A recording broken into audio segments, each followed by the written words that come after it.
2342, late last night, on April 28th, 2026, while most of the world was asleep, four unmarked black SUVs quietly slipped out from the rear gates of Buckingham Palace, avoiding the usual media checkpoints as they made their way towards Sandringham House. There was no press release, no social media activity, just a complete communication blackout, reportedly triggered by Princess Anne, a woman known for guarding the monarchy's most sensitive secrets. But what unfolded at Sandringham wasn't a quiet family gathering. It felt more like a high-stakes military briefing. This was an emergency meeting of the Inner Royal Council, held in room 1844, a space historically reserved for critical diplomatic discussions. Beneath the dim glow of a gold leaf chandelier, a thick cream-colored envelope rested on a polished mahogany table, sealed with the unmistakable red wax of Queen Elizabeth I. This wasn't a sentimental letter. It was something far more serious. The document appears to be coded as a supplemental constitutional memorandum, drafted during the Queen's final months, a legal fail-safe designed to protect the monarchy's future. For years, many believed the line of succession was fixed and untouchable, but this document suggests otherwise. It outlines a stability trigger, a precise mechanism stating that if a reigning monarch fails to maintain a certain level of public stability within 36 months, administrative control of the crown can be reassigned. And now, that exact 36-month threshold has reportedly been reached. Before diving deeper into what this means, if you believe transparency in monarchy matters, now's the time to show support, because uncovering moves like this isn't easy. Back in the room, silence filled the air as Princess Anne finally broke the seal. Witnesses claim she didn't greet anyone. She simply placed the document flat on the table and made it clear she was there not as a sister or aunt, but as the executor of her mother's final directive. She informed King Charles I, and Prince William that the Queen's encoded instructions were never meant to be optional. They were binding, designed to prevent the collapse of the Windsor institution. What followed, according to internal accounts, was a moment of intense and unprecedented tension. King Charles reportedly studied the document with trembling hands as he reached the section outlining the 36-month evaluation. While Anne bluntly stated that the data spoke for itself, the monarchy's relevance was declining, particularly across the Commonwealth, and traditional leadership approaches were no longer working. She declared that the legacy protocol was now active. Prince William's reaction was even more dramatic. He reportedly stood up so suddenly his chair nearly fell, questioning how a private memorandum could override centuries of royal law and whether his father was being pushed toward a silent abdication. Anne's reply was cold and precise. She reminded him that the crown doesn't belong to an individual, but to the institution, and that institution had chosen a different path to survive. And that's the exact moment everything shifted. The authenticated document didn't center on Charles's reign or William's future. Instead, it pointed to an entirely different direction, one that bypassed traditional succession altogether. As the clock struck 2 a.m., the tension reached its peak. Charles fixated on a clause at the bottom of the second page, while William leaned in, his expression reportedly turning pale. The name written there, the person designated as the sole guardian of the monarchy's future, wasn't a Windsor by birth. It was Catherine, Princess of Wales, and it wasn't just symbolic. The memorandum allegedly grants her unprecedented authority, effectively positioning her as the first constitutional manager in British history, someone with influence even above the king when it comes to public strategy and institutional reform. Now the real question isn't whether the world is ready for such a shift. It's whether the palace can survive the next 72 hours. Charles stood staring at the document, William frozen beside him, as the late Queen's voice echoed through her final directive. She had made her choice, and she had placed the future of the crown in Catherine's hands. To understand just how serious the events at Sandringham House really are, we need to stop focusing only on what happened last night and instead trace the pattern that has been quietly unfolding over the past 2 decades. This wasn't a sudden decision made in the final moments of Queen Elizabeth III's life. It was part of a long-term, calculated strategy that spanned generations. What we're looking at is a carefully constructed blueprint for what some insiders are calling a shadow monarchy, and the timing of its activation appears almost too precise to be a coincidence. The first major turning point reportedly came in September 2022 at Balmoral Castle, during the final 48 hours of the Queen's life. While the public believed she was focused on farewells, internal archival evidence suggests she was signing a series of highly confidential legal documents, letters patent issued under extreme secrecy. This is believed to be the moment when Princess Anne was formally designated as the last guardian, giving her unique legal authority that allowed her to bypass even the king's inner circle if necessary. It meant she alone held access to a contingency plan that neither King Charles I, nor Prince William fully understood at the time.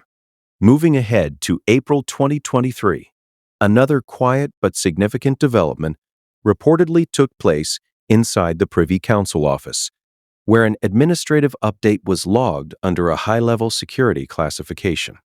This update involved the personal legal standing of Catherine, Princess of Wales. On the surface, nothing appeared unusual. She remained the Princess of Wales, but behind the scenes, the legal wording of her role was subtly altered. Her privileges were quietly expanded, aligning more closely with those of a Prince Regent. In simple terms, while her public title stayed the same, the underlying legal framework of the state had already begun positioning her as a key decision-maker, someone capable of acting in the Crown's best interests at the highest level. Then came January 2024, the moment that fueled widespread speculation. The public was told that Catherine was recovering from a private medical procedure, and for months she remained out of sight. But according to sources cited in intelligence circles, this absence may have served a different purpose. It wasn't just recovery, it was preparation. Reports suggest she underwent intensive briefings on statecraft, constitutional law, and crisis leadership training typically reserved for a reigning monarch. Away from public attention, she was being quietly prepared for something much bigger. By November 2025, the so-called stability trigger appears to have been reached. Polling data across the Commonwealth reportedly showed public support for the monarchy dropping to around 38%, marking a historic low. King Charles I's leadership was increasingly viewed as rooted in nostalgia rather than forward momentum, and the institution itself was approaching a critical breaking point. Under the conditions outlined in the Queen's memorandum, this decline activated the 36-month failure clause, setting the next phase into motion. This leads directly to what insiders describe as the Shadow Queen mechanism, a structured three-step process designed to stabilize the monarchy from within. The first step involves the gradual weakening of the traditional monarch's public image. The second step is the activation of a supplemental support clause, something Princess Anne reportedly triggered during the Sandringham meeting. And the third step is the full reallocation of operational power. In practical terms, this would mean that Catherine gains direct influence over key royal assets, including financial structures like duchy resources and the monarchy's global public relations strategy. Effectively bypassing the king's private office, she would become the public face. The strategic voice, and the financial authority behind the institution, while Charles remains the ceremonial figurehead. But this raises the biggest question of all. Why Catherine? Why would a monarch with decades of experience place such immense trust in someone born outside the royal bloodline? The answer, according to insiders, may lie in what's referred to as the Middleton dossier, a confidential file suggesting that Catherine's role was never accidental. It hints that long before she married into the royal family, she was being carefully observed and evaluated. Her composure under pressure, her ability to remain silent during intense public scrutiny, and her consistent discipline may have marked her as uniquely suited for a role that required both resilience and restraint. If this dossier is real, then everything we thought we knew about her journey, from university days to royal life, might only be part of a much larger design. The question echoing through the halls of Sandringham House that night wasn't just about what was happening, but why it was happening. Why Catherine? Why Catherine, Princess of Wales?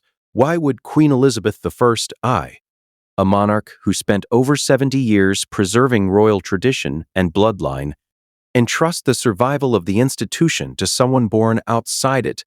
According to insiders, the answer lies within what's been described as the Middleton dossier, a long-term internal assessment suggesting Catherine wasn't simply welcomed into the family.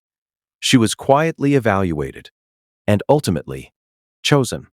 The Queen was known for her extraordinary patience and long-range thinking, and those close to palace operations say she observed not just actions, but character under pressure. She reportedly saw King Charles intellectually capable, but emotionally sensitive, often influenced by personal convictions. She viewed Prince William as deeply committed to duty, yet shaped by personal struggles and a more reactive temperament. In contrast, Catherine represented something different: stability, restraint, and quiet endurance. The monarchy, as the Queen allegedly saw it, could not withstand another period of internal emotional strain. It needed consistency, discipline, and someone who could absorb pressure without reacting publicly. Reports tied to the dossier point to early indicators. One often cited detail is a medical operation Catherine underwent in 1995, which left a visible scar. While most teenagers might have drawn attention to such an experience, she reportedly returned to school life with minimal acknowledgement, maintaining privacy and composure. Observers later interpreted this as an early sign of emotional control. Another example often mentioned is her gap year, during which she took on physically demanding work along the English coast rather than opting for a more leisurely path. Supporters of the dossier theory argue this demonstrated resilience and a willingness to endure discomfort, qualities seen as essential for royal duty. Her time at the University of St. Andrews, where she met Prince William, is also viewed through a different lens in this narrative, not just as a personal relationship forming, but as part of a longer observation period. Perhaps the most talked about phase was the intense media scrutiny she faced in the 2000s. British tabloids often labeled her with nicknames and questioned her position, portraying her as someone waiting for marriage into royalty. But according to the claims surrounding internal monitoring, this period wasn't just media pressure. It was, in effect, a prolonged stress test. The idea is that observers within the system were watching how she would respond to constant public attention, whether she would react emotionally, break under pressure, or reveal private details. Instead, she remained consistently composed, avoided public confrontation, and maintained strict discretion. To those analyzing her behavior from within the institution, this was not passivity, it was control. Over time, this consistent pattern may have set her apart, while Charles and William were seen as products of a highly structured and sometimes fragile royal environment. Catherine was viewed as grounded, shaped by experiences outside palace life. Her family background, often described as rooted in working and middle-class values, was interpreted not as a weakness, but as a strategic advantage, bringing a different kind of strength into an institution that had become increasingly distant from the public. From this perspective, the Queen's alleged decision wasn't about replacing tradition, but reinforcing it with a new kind of stability. When Princess Anne presented the contents of this dossier during the Sandringham meeting, it reportedly reframed the entire discussion. This wasn't just about succession or hierarchy, it was about long-term survival. According to accounts, Anne emphasized that while others had focused on maintaining public image, Catherine had focused on maintaining personal discipline and consistency. But one final implication in the dossier added a deeper layer to the situation. The Queen's plan may not have been limited to supporting the reigning monarch.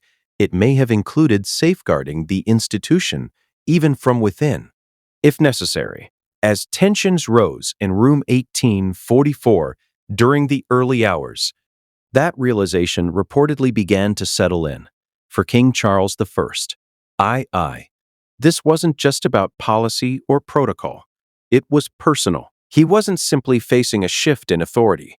He was confronting the possibility that his mother had prepared an alternative path that did not fully depend on him. What followed wasn't just a disagreement. It was a fundamental clash over the future direction of the monarchy, and how that moment unfolded would determine whether the House of Windsor could adapt or fracture under pressure. At exactly 2:15 in the early hours of the morning, the tension inside room 1844 at Sandringham House reached a breaking point. The carefully maintained image of royal composure didn't just crack, it completely collapsed. According to accounts from within the inner security circle, King Charles I suddenly slammed his hands down onto the mahogany table, the sharp sound echoing through the heavy wooden doors. A delicate porcelain cup filled with Earl Grey tea tipped over in the chaos, its dark liquid slowly spreading across the surface and seeping into the cream-colored memorandum bearing the seal of Queen Elizabeth III. Witnesses claim the king's voice, strained with both exhaustion and emotion, cut through the silence as he reportedly called the document an insult to the very foundation of the crown. For Charles, this moment went far beyond a legal disagreement. It struck at the core of his entire life's purpose. To feel that his own mother had questioned his ability to lead, even after her passing, was something no title or coronation could soften. Standing nearby, Prince William was said to be equally shaken, his reaction driven by a mix of disbelief and urgency. According to reconstructed accounts of the exchange, he leaned forward over the table, challenging Princess Anne directly, questioning how centuries of established succession laws could be disrupted by a private document. He reportedly argued that both he and his father had been raised and prepared for their roles under a system that was never meant to be altered in secret. Anne, however, remained composed throughout. She didn't raise her voice or react emotionally. Instead, she waited for the room to settle before delivering her response with sharp clarity. She explained that their mother had never believed in blind inheritance alone. She believed in continuity and survival, and she had seen a future where the current path could lead the monarchy toward irrelevance or even collapse. That statement shifted the tone of the room from personal conflict to institutional reality. It was then that Anne introduced what many considered the most serious element of the entire confrontation, a legal mechanism rooted in the Regency Act 1937, but interpreted in a modern context. She informed Charles that rejecting the memorandum wouldn't simply end the discussion. It could trigger a formal review of his administrative capacity. This would no longer remain a private family matter. Under such a process, key figures of the British state, including the Prime Minister, the Lord Chancellor, and the Speaker of the House of Commons, could become directly involved. The steps, as described, were straightforward but severe. First, a declaration of institutional instability. Second, a parliamentary inquiry into the monarch's ability to maintain continuity.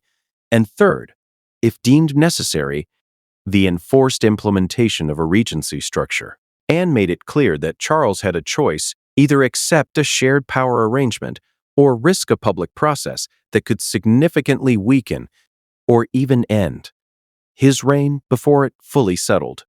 Yet, amid all the intensity inside that room, the most striking detail was the absence of the person at the center of it all. While these decisions were being debated, Catherine, Princess of Wales, was reportedly not present at Sandringham at all. Instead, she was at Adelaide Cottage, about 30 miles away, completely removed from the unfolding crisis. According to household staff, her evening had been entirely ordinary, spent with her children, Prince George, Princess Charlotte, and Prince Louis, helping them settle in for the night. Later, she was said to be sitting quietly in her study, looking out toward Windsor Great Park, unaware that her name had just become central to a potential constitutional shift. She hadn't sought this responsibility, nor had she publicly positioned herself for it. Yet the Queen's final directive had placed her in a position of immense influence without her knowledge. As the first signs of dawn approached Sandringham, the focus of the discussion began to shift. It was no longer just about whether Charles would accept the memorandum. It became about what would happen when Catherine herself learned about it. The implications of that moment carried a different kind of weight, one that the palace would need to manage carefully, because once she became aware of the role being outlined for her, the entire direction of the monarchy could hinge on her response. As the first light of morning began to touch the stone walls of Sandringham House on April 29, 2026, it became clear that the British royal family was standing at a निर्णायक turning point. What Queen Elizabeth I had set in motion was no longer theoretical. It was active. Immediate, and potentially explosive. The so-called legacy protocol now hung over the palace like a ticking clock. Based on current internal dynamics, 3 possible paths were beginning to take shape, each one capable of reshaping the monarchy's future in dramatically different ways. The first, often described as the implosion scenario, would unfold if King Charles I chose to resist. If he were to challenge the legality of the Queen's secret memorandum, it could trigger a direct confrontation with Princess Anne, who appears to be acting as its primary enforcer. In such a situation, Anne, positioning herself as loyal to the institution rather than any individual, might escalate matters by exposing the document to key government bodies such as the Privy Council or even the Prime Minister. The consequences would be immediate and severe: a public constitutional crisis, widespread media exposure, and a rapid collapse of public trust. Under that level of instability, analysts suggest the monarchy could face serious pressure, including the possibility of a national referendum on its future within a year. The second path, often referred to as the shadow ambiguity scenario, presents a quieter but equally fragile outcome. In this version, the royal family informally accepts the Queen's directive but avoids making it public. Catherine, Princess of Wales, would begin operating behind the scenes with expanded authority, handling strategic decisions, diplomatic efforts, and institutional reforms, while officially retaining her existing title.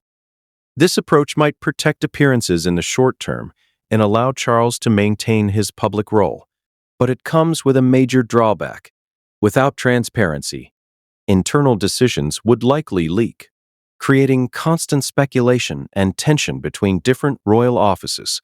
Over time, this lack of clarity could slowly weaken the monarchy's credibility, leading to a gradual erosion rather than an immediate collapse. The third and most likely path, according to insiders, is what some are calling the Catherine Protocol. This approach attempts to balance tradition with adaptation. Publicly, the established hierarchy would remain unchanged. Charles would continue as king, and Prince William would remain heir. However, behind closed doors, Catherine would take on a far more influential role. Major decisions, ranging from global representation to financial allocations tied to royal operations, would require her involvement or approval. In effect, she would function as a central strategic authority while the traditional structure remains visible to the public. This model offers a way to stabilize the institution without openly disrupting it, aligning with the growing expectation for modernization while preserving continuity. The reason this scenario stands out is because it addresses a deeper issue: the public's changing perception of the monarchy. While support has declined, it hasn't disappeared entirely. Many people are not necessarily calling for the end of the institution. They are questioning its relevance. Its relevance. Catherine, in this context, represents a bridge between established tradition and modern expectations, offering a sense of renewal without a complete break from the past. But even this path carries uncertainty. Its success depends entirely on whether Catherine herself is willing to accept such a role. For years, she has maintained a relatively private and supportive position within the family. Stepping into a central decision-making role would require a significant personal shift, affecting not only her responsibilities, but also her family life and public exposure. There is also another detail adding to the tension. Unconfirmed reports suggest that the envelope presented at Sandringham may have contained more than just a formal memorandum. Some sources claim there was an additional handwritten note from Queen Elizabeth I addressed directly to Catherine, possibly containing guidance or instructions that could influence her decision. As the morning progresses and discussions continue behind closed doors, one thing is clear: the next few hours are critical.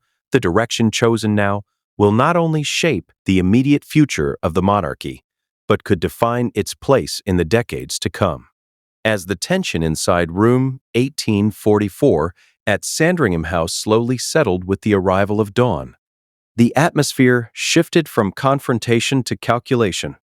But the weight of what had just unfolded remained heavy on everyone present. Princess Anne, who had maintained a steady composure throughout the night, finally rose from her chair with a controlled and deliberate motion. In a quiet but symbolic gesture, she adjusted the diamond brooch on her lapel, once belonging to Queen Elizabeth I, as if signaling that the authority behind the decisions made in that room still carried the Queen's presence. According to accounts, she looked directly at King Charles I, and Prince William, and made it clear that time was no longer on their side. The palace, she warned, had a narrow window before external forces, particularly the international press, began to pick up on unusual movements and internal disruptions. She reportedly set a firm deadline: 72 hours to reach a unified decision, or face consequences that could spiral beyond their control. This placed the focus squarely on a specific moment: 8 a.m. on May 1st, 2026. Publicly, this date holds a completely different meaning, marking the 15th wedding anniversary of Prince William and Catherine, Princess of Wales, a day typically associated with celebration and stability. But internally, according to high-level sources, it had been repurposed into a strategic launch window for a major structural announcement. The plan, as it's being described, is to use the optics of a long-standing, stable marriage as a backdrop to introduce one of the most significant shifts in royal power since the abdication crisis of 1936. Exactly how this will be presented remains highly confidential. There are ongoing discussions about whether King Charles I will frame it as a collaborative restructuring within the monarchy, or whether a completely new formal role will be created for Catherine. The challenge isn't just the change itself. It's the precedent it sets for future generations of the royal family. However, amid all the focus on the main memorandum, a critical detail may have gone largely unnoticed during the late-night confrontation. Evidence suggests that the cream-colored envelope contained more than just one document. There was reportedly a second, smaller slip of paper inside, sealed separately and intended for a single recipient: Catherine, Princess of Wales. Investigators reviewing movement logs and recent visual records have been trying to piece together what this note might contain, and early indications suggest it could be deeply personal, possibly even more impactful than the memorandum itself. If revealed publicly, it could go beyond restructuring authority and challenge the very culture and internal dynamics of the House of Windsor. Clues may already be visible. During a recent appearance at the Windsor estate, high-resolution images of Catherine revealed something unusual. She was not wearing her iconic sapphire engagement ring, the same piece once worn by Princess Diana. In royal symbolism, such details are rarely accidental. The absence of that ring has sparked quiet speculation. Some interpret it as a sign of transition, possibly distancing from past expectations to step into a role that requires a different identity. Others believe it may be connected directly to the contents of that second note, suggesting instructions or a request that could redefine how she presents herself moving forward. With the 72-hour countdown now underway and the May 1st deadline approaching, the situation continues to evolve rapidly behind closed doors. The palace is reportedly working to manage both internal agreement and external perception at the same time. What happens next will not just influence the immediate narrative, but could permanently alter how the monarchy operates. The surface may appear calm as the sun rises, but underneath, a far more complex and uncertain transformation is already in motion, and whatever is revealed next could change everything. As the silence settled once again over room 1844 at Sandringham House, the night's confrontation may have ended, but a far more complex battle had just begun, the fight for the long-term survival of the monarchy itself. Princess Anne remained the only figure in the room who appeared untouched by exhaustion, her focus steady, her posture controlled, as if she had anticipated every possible outcome long before the meeting even began. The scattered documents, the stained memorandum, and the heavy silence all pointed to one reality. There was no going back to how things were. She reportedly made it clear that unity was no longer optional. It was essential. Because the moment even a hint of division reached the outside world, the consequences would escalate beyond anything the palace could contain. Meanwhile, King Charles I sat in a state of visible strain, caught between personal emotion and institutional responsibility, fully aware that any decision he made now would define not just his reign, but the future of the House of Windsor itself. Beside him, Prince William appeared equally conflicted, torn between loyalty to his father and the undeniable pressure of adapting to a rapidly changing reality that challenged everything he had been prepared for since childhood. The weight of legacy, expectation, and uncertainty was now pressing down on both of them at once. But beyond the walls of Sandringham, an entirely different reality continued to unfold, untouched by the urgency of the crisis. At Adelaide Cottage, Catherine, Princess of Wales, was beginning her morning like any other, still unaware that her role within the monarchy was being redefined in real time. The quiet routine of family life, far removed from legal memorandums and constitutional debates, stood in sharp contrast to the decisions being made just miles away. And that contrast made the situation even more fragile, because once Catherine became aware of what had been set in motion, everything would depend on how she chose to respond. She had never positioned herself as a power figure, never publicly stepped beyond her role, yet she was now at the center of a transformation she didn't initiate. Back at Sandringham, discussions had shifted from confrontation to strategy. The focus was no longer just on whether the Queen's directive would be followed, but on how it could be implemented without triggering a public crisis. Every option carried risk. Move too quickly, and the media could expose internal divisions. Move too slowly, and the institution could continue to weaken.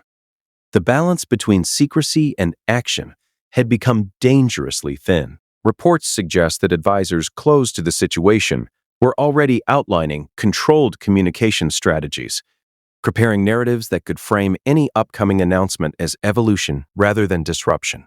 The goal was clear: maintain stability on the surface, even if the structure underneath was being completely reshaped. Yet, despite all the planning, one critical variable remained outside their control: Catherine herself.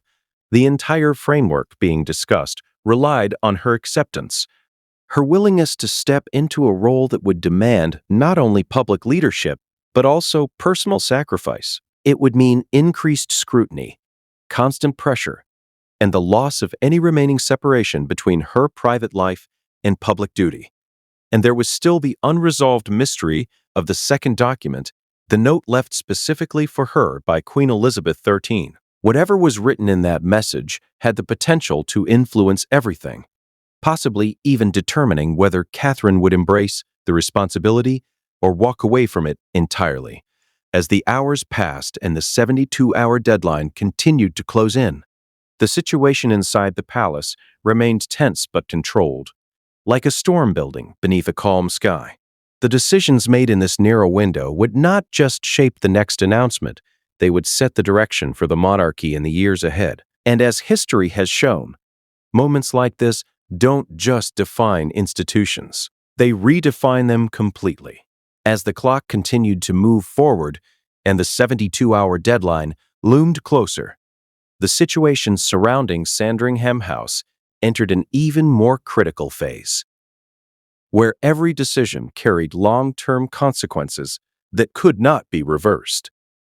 Inside the palace, strategy teams and senior advisors were now fully engaged, quietly working behind layers of secrecy to shape a response that could hold the institution together under immense pressure. Princess Anne remained at the center of this effort, acting not just as a messenger of Queen Elizabeth I, but as the enforcer of a plan that had clearly been designed long before this moment arrived. Her approach was methodical, every step calculated to avoid chaos, yet firm enough to ensure that the directive could not simply be ignored or delayed indefinitely. Across the table, King Charles I was now facing the reality that this was no longer just a private disagreement. It had evolved into a defining test of leadership. Accepting the protocol would mean reshaping the balance of power within the monarchy, while rejecting it could risk exposing internal divisions to the world. Either path demanded a level of decision-making that went beyond tradition and into uncharted territory. Prince William, meanwhile, found himself in an equally difficult position, caught between protecting the legacy he was born into and adapting to a structure that challenged that very legacy.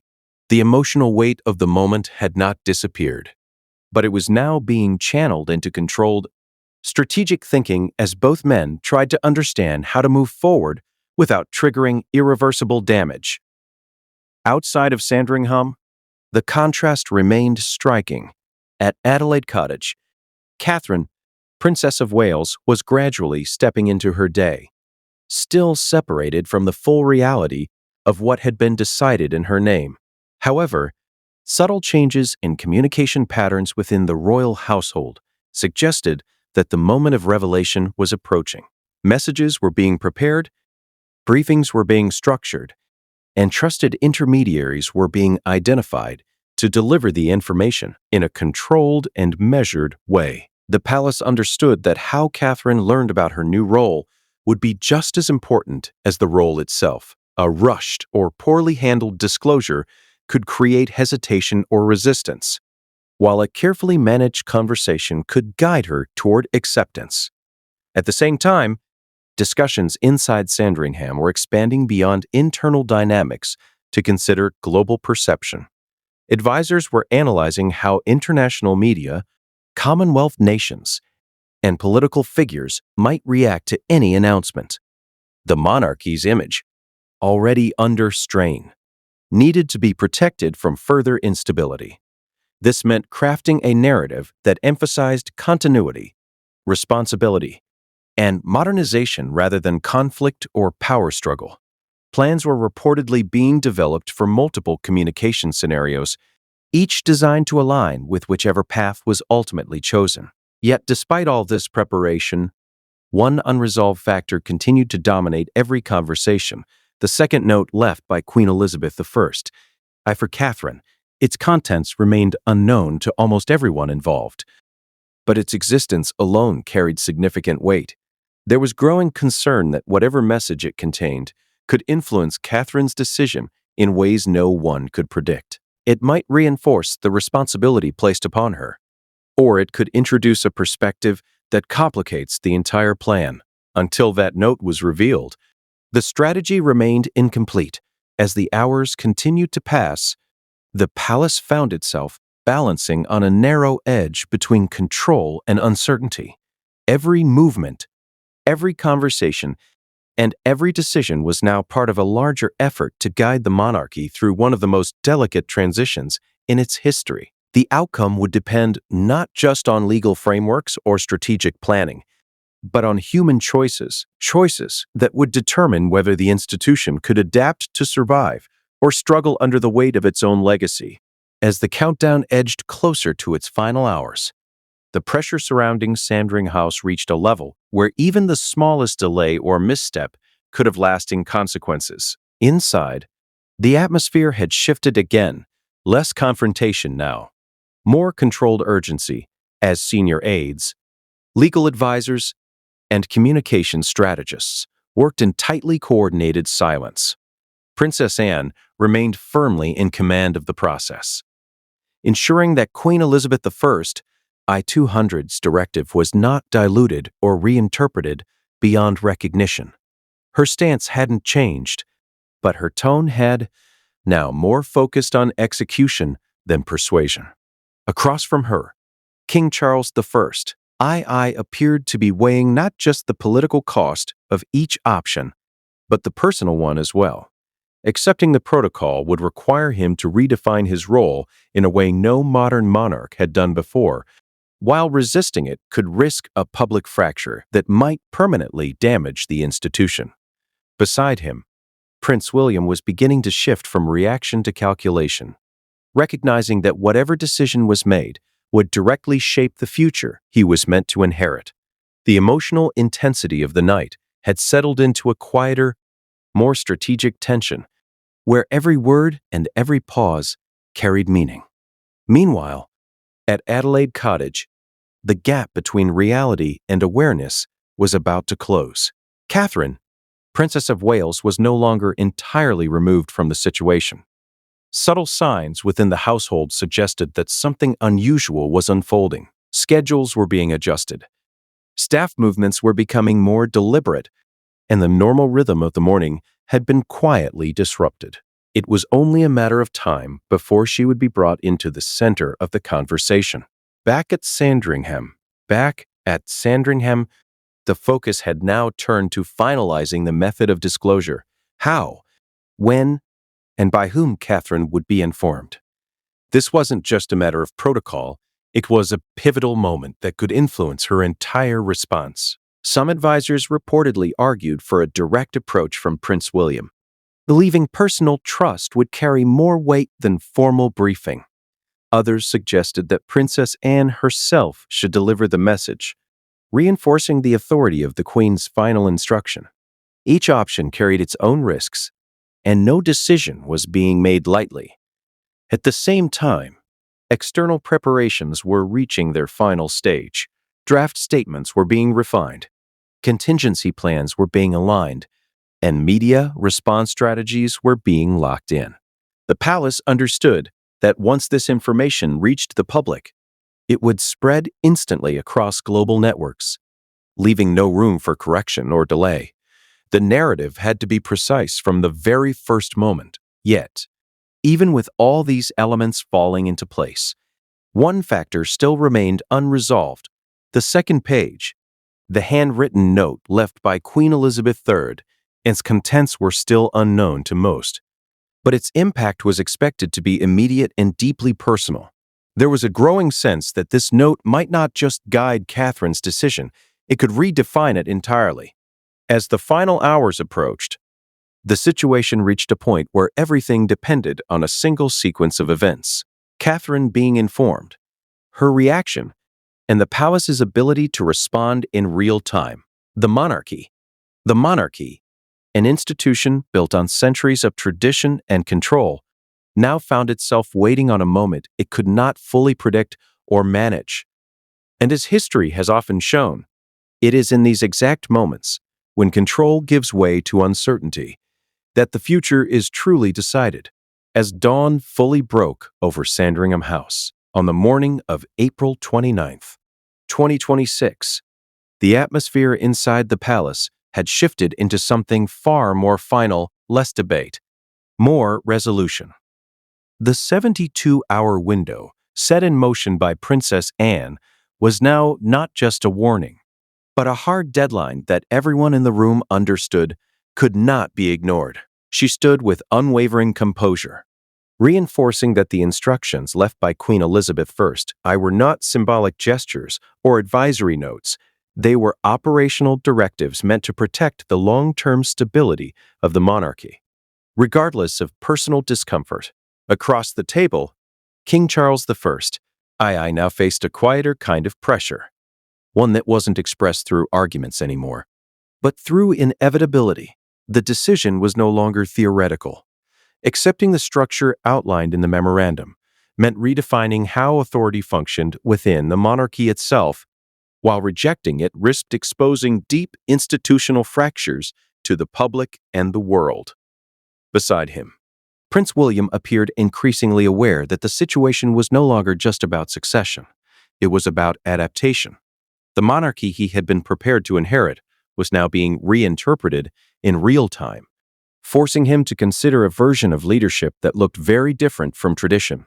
Meanwhile, at Adelaide Cottage, the final stage of the process was quietly approaching its most sensitive moment.